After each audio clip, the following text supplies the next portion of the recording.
All right, so Marie is asking, two of the most commonly repeated numbers in the Bible are 7 and 40.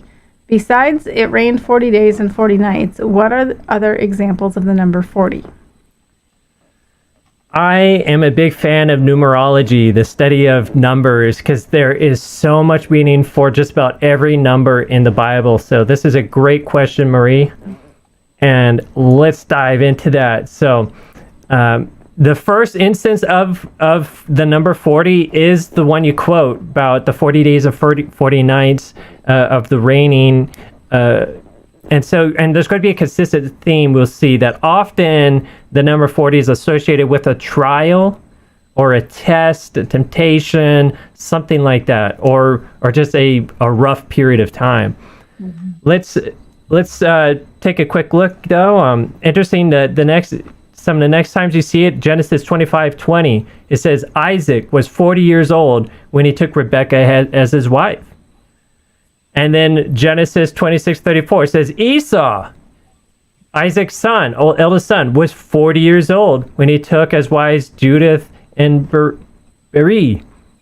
So two guys back to back, father son, getting married at 40. And then we see Genesis 50 verse 30.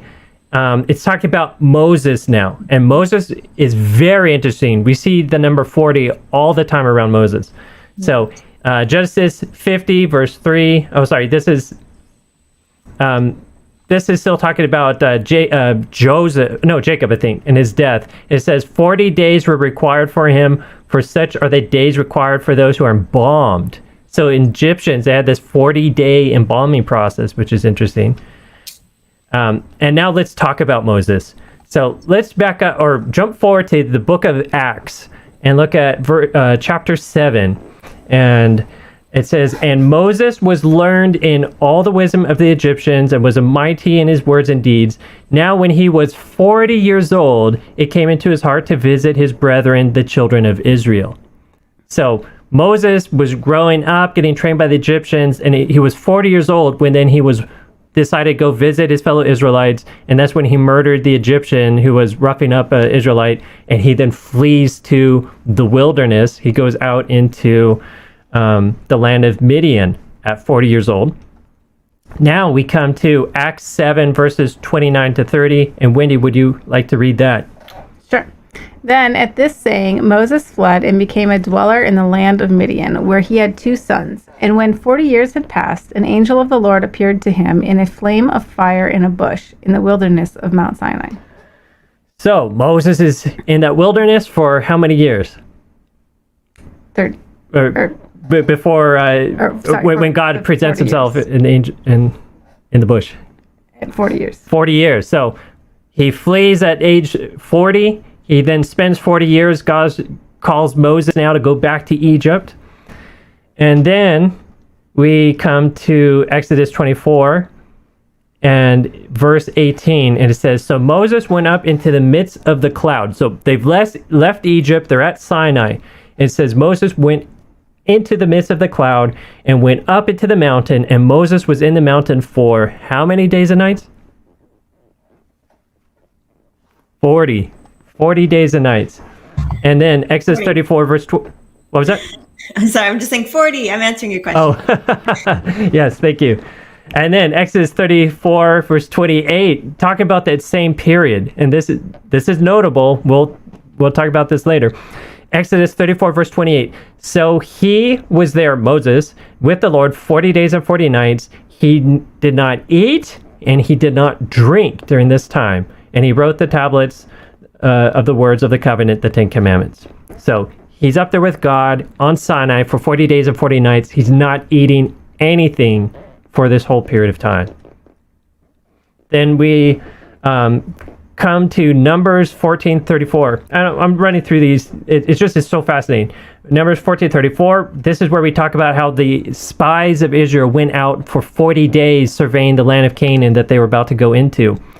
And then the Israelites panicked. They're like, oh no, we're never going to get rid of these people. We're all going to die. And then God comes now and says, I'm going to, and Numbers 14 verse 34, for each day you shall bear your guilt 1 year. For each day they were spying around, you're going to spend 1 year in the wilderness. So 40 years the Israelites were in the wilderness. And then this is backed up by Exodus 16, verse 35. And it says the children of Israel ate manna for 40 years. And God does say that the eating of the manna was to test them, to see if they would live by every word of the Lord. So this was now a time of testing and also kind of a time of punishment. And they're not eating regular food. They're kind of fasting on manna. Now, 2 Samuel 5:4. This one's fascinating. David was 30 years old when he began to reign, and he reigned 40 years. So what happens if you add that 30 and the 40? 70. He was 70. So here we have 7 also coming to play with 40. And then we have 1 Kings 2, verse 11, also talking about David. Says he reigned over Israel for 40 years. 7 years he reigned in Hebron, and in Jerusalem he reigned 33. So again, you have this 7 in conjunction with a 40 period. So we see lots of 40 with David. And then David's son, Solomon, 1 Kings 11, verse 42, it says, and the period that Solomon reigned in Jerusalem over all of Israel was 40 years. Jonah 3-4 says, and Jonah began to enter the city. This is in Nineveh. He goes to Nineveh, and he's telling them, what? You have 40 days, Nineveh, before you're going to be destroyed. 40 days before you get overthrown. So Nineveh has 40-day testing period to show that they're going to turn around and be for God. Now we get to Numbers. Let's go to Matthew now. Matthew 4, verses 1-2. And it says, this is talking about Jesus. It says, and Jesus was led by the Spirit into where? The wilderness.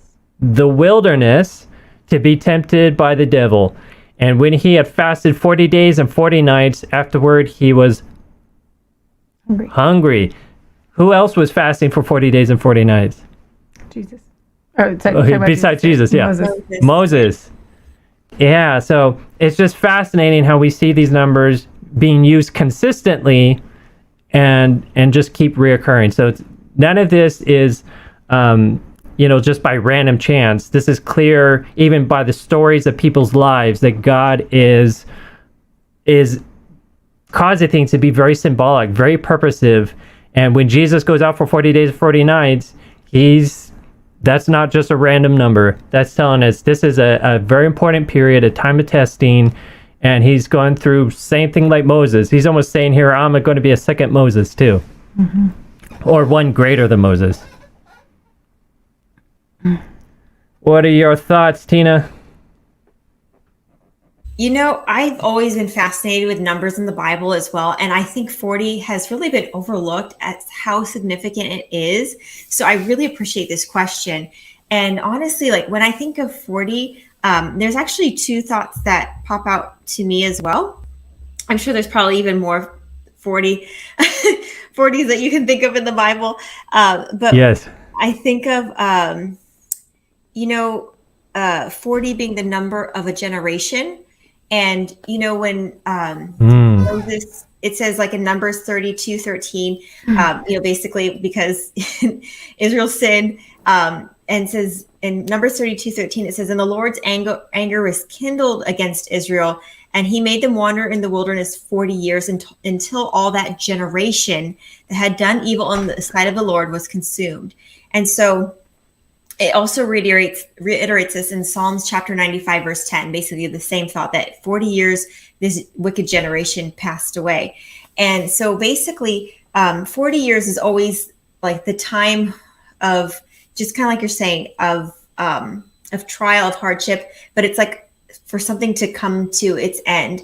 And you see this word generation come again in Matthew 24, verse 34, where Jesus is prophesying about the destruction of Jerusalem, which is a dual prophecy of also the end of the world. So it says in Matthew 24, verse 34, Jesus says, verily I say unto you that this generation shall not pass till all these things be fulfilled. And what's very interesting is he said this in the year of his death, which we believe to be AD 30. And so 40 years plus 80-30 would be 80-70. And that's when the destruction of Jerusalem occurred. So it's just kind of interesting that this whole idea of 40 is either 40 days or 40 years. It always is in coincides with a time of, like you're saying, of something that needs to be fulfilled. It's like basically like cleaning the slate. Like, let's just fulfill this prophecy, and then we can go on to the next thing. Like, Jesus suffered for 40 days and 40 nights so that he could begin his ministry. So he just had to get through that evil time, and then there was something good that came, something new that came after it. And so and Noah's a good example of that too, right? Get through that terrible flood. Yes. And then a new world after that. Exactly. And it's just kind of, it's God's nature.